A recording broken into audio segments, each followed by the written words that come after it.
All right. We are discussing now Harriet Beecher Stowe. And the excerpt of hers that we read for class comes from her much longer novel called Uncle Tom's Cabin, which you may know. It's a really famous novel. It helped, some say, incite the Civil War because it gave people a perspective on what enslaved people dealt with. So, the printed out lecture, if you take a look at it, has a neat photo of Harriet Beecher Stowe. So, pretty cool that we can actually see what she looked like. I love having those windows into another time and place, especially something that is from so long ago. As you know, photography was, just entering the modern, or not the modern, but was entering the public fray back then, about mid-century, 1800s or the 19th century. So yeah, we actually are lucky to have a photo of Harriet Beecher Stowe so we can see what she looked like, what she wore, how she did her hair. It's kind of neat. And like, there's like a little table in the background and you can see the fabric that's on that. I just find it really, really intriguing to see what life was like for people in other times. The written out lecture also has a website on it. It's got the Harriet Beecher Stowe Center, a whole center devoted to her. So if you want to learn more information about her literary works or her life, you could check that out. There's also a YouTube video, or two clips actually, that discuss the motivations in greater detail behind her novel Uncle Tom's Cabin, which we will discuss a little bit too. Anyway, Harriet Beecher Stowe, she was an American, born in the United States, lived from the year of 1811 till 1896 to about 85 years of age. So almost as long lived as Sojourner Truth, but not quite. She died like a year earlier. She was 85 instead of 86. But certainly very long lived compared to many of our other female authors from all the time periods we've studied thus far. She was born in Connecticut as the seventh of 9 children. Yeah, 9 children in her family, 7. She was number 7 of 9. Boy, 7 of 9. I think that's a Star Trek character, right? Next Generation? No, not Next Generation. It was Deep Space Nine. No, not Deep Space Nine. Anyway, Voyager. Yeah, that was it. So yeah, she was 7 of 9 herself, and people had big families back then, right? And historically, and other times too, because you know what, women they did not have birth control, so they tended to have a lot of children. Number one, for those reasons, but also number two, children died young. Sometimes they were stillborn, or they died in early infancy, or they died in childhood, because we didn't understand a lot about how to keep people alive back then. A lot of people could not be treated well for diseases that we have cures for now, or we have antibiotics for, or immunizations for. They also didn't understand much about, like, how to help the body cure itself of diseases. So people died young. Often, they did not survive to adulthood. So if you wanted to have somebody survive to adulthood to support you in your old age, because you know what, we didn't have facilities that would take care of older people, so it would go toward the family to support them. So if you wanted to have a chance at having maybe some children who could support you and take care of you when you were older, you'd have a big family. And also, a lot of people were farmers back then, and we needed a lot of people to work the farms, right? A farm required a lot of work, a lot of manual labor. And so, people tended to have big families for those reasons also. Anyway, so big family. Her father was Lyman Beecher, and Lyman Beecher was himself a Protestant minister. He was a Calvinist, so very much believed in people having to, live a good life, have good works, and, read the Bible for themselves and shape their own destinies. One of her brothers was Henry Ward Beecher, who himself became a famous theologian and abolitionist. So a theologian is just a fancy word for a famous religious preacher. And an abolitionist is a big word for saying somebody who wanted to abolish slavery. So he fought for getting rid of slavery, abolishing that institution of slavery in America. So freeing enslaved people. For himself was famous.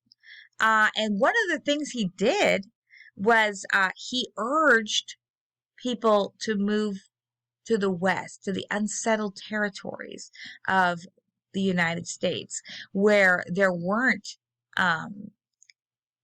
institutions like slavery included in laws.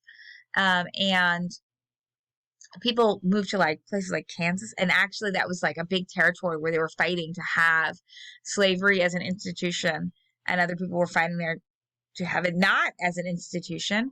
And so he sent Bibles and guns to that area.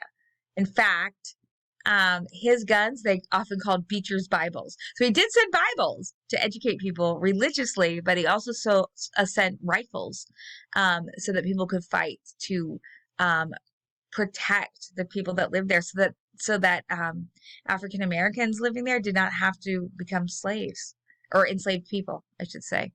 So that was a territory that was in constant consternation there, being pushed and pulled between those two poles of the abolitionists versus the enslavers. And so he helped in that cause as an abolitionist to fight for that territory being kept free. It was known as Bleeding Kansas. Yeah, because there was a lot of battling going on at that time. People felt very strongly on both sides of that issue. So becoming an abolitionist for Harriet was basically in the genes, right? Because her family very much believed in abolishing slavery and having freedom for African Americans. And so it was part of Harriet's upbringing, which esteemed the education with which she was duly inculcated. Inculcated just means taught. She was taught very well. She was educated, kind of like we also saw Margaret Fuller being educated well by her family. She became a teacher with her sister, and she later married a man named Calvin Stowe. That's where we get the Stowe of her last name, Harriet Beecher being the name she was born with, and then Stowe, her husband's last name, so Harriet Beecher Stowe. She moved to Maine with her husband, where he taught at Bowdoin College there. Harriet herself gave birth to 8 children, but not all survived infancy. As we talked about, a lot would die young. In fact, the loss of her son in 1848 was one of the main motivators for Harriet's decision to write her most famous book, Uncle Tom's Cabin, which itself was published in 1852. Harriet said that losing her son, her baby son, of 1.5 years old, made her sympathize with slave mothers, or enslaved women, enslaved mothers, who were cruelly separated, often from their children, all the time, when their children were sold off to other owners indiscriminately, not taking into account the fact that these enslaved people were part of families. They were fathers, mothers, children. And yet, if an enslaved person owner wanted to sell a person away from their family, they just did it. Yeah, very cruel and inhumane. A time that is just so unimaginable to us nowadays, where we would think, how could anyone do that to people? Sell them away, break up their family. And yet it happened. It happened all the time. And Harriet, after losing her child, she thought about, her own grief. And she applied it, extrapolated from that grief to the grief that enslaved women must have felt upon losing their children as they were sold away from them. So she herself had felt as if she had lost her own manor, her own child, and mother who had died not too long before, in ways that paralleled the losses that these enslaved children and families felt, and mothers felt, who lost their mothers and their children to something that was unforgivingly preventable in these cases, as the purchase and sale of human beings. The passage of the Fugitive Slave Act in 1850 was the other leading influence in her decision to write her black rights abolitionist aforementioned novel, Uncle Tom's Cabin.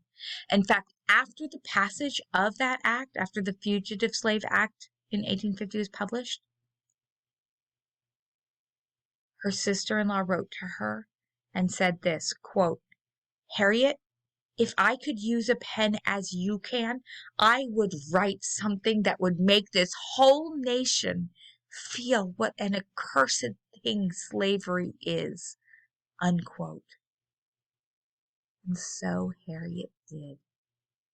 Because the Fugitive Slave Act, what that did was if a slave escaped, even into Northern Territory, that slave had to be returned. If that enslaved person escaped, that enslaved person had to be returned to the owner. Harriet completed the novel, and its success was almost instantaneous. Her book sold approximately 350,000 copies in the first year of its publication and earned her $10,000 in only its first 3 months of publication. Despite its popularity, the book was also extremely controversial to Southerners because of its scathing portrayal of slavery in the South. Southerners even wrote in response to Harriet's novel works that would contradict her points about slavery. Some of those included Aunt Phyllis's Cabin or Southern Life as It Is. So you can see how that's a direct parallel to Uncle Tom's Cabin. So this rebuttal of Uncle Tom's Cabin was called Aunt Phyllis's Cabin or Southern Life as It Is. And hers was Uncle Tom's Cabin. So thus, in 1853, Harriet published herself a rebuttal to Aunt Phyllis's Cabin, and she called it Key to Uncle Tom's Cabin, where she documented all the historical and actual information on slave conditions that she used to write her book. So, controversial, popular, and influential was her book that when President Abraham Lincoln met Harriet, he reportedly remarked, quote, "So, you're the little lady who started this great war," unquote. The chapter we read for class, chapter 30, is called The Slave Warehouse, and it deftly uses plot, character, and narrative detail to illustrate many brutal and heartbreaking aspects of slavery, specifically those of the storage and sale of enslaved people in the South. Well, I leave you to the reading of the anthology's Life of Harriet Beecher Stowe and the actual excerpt, chapter 30 of Uncle Tom's Cabin that we read of her writing, called The Slave Warehouse. It's brutal. So you may not enjoy it, but you may appreciate it and its enlightenment of enslaved people's conditions during this time period and the conditions they endured as they prepared to be sold, as they were stored in a slave warehouse. That's what it was called. And as they were, fattened up and prepared, kept jolly so that they would look up when they were sold so that they could garner better prices. Yeah, it's brutal. I'll leave you to it.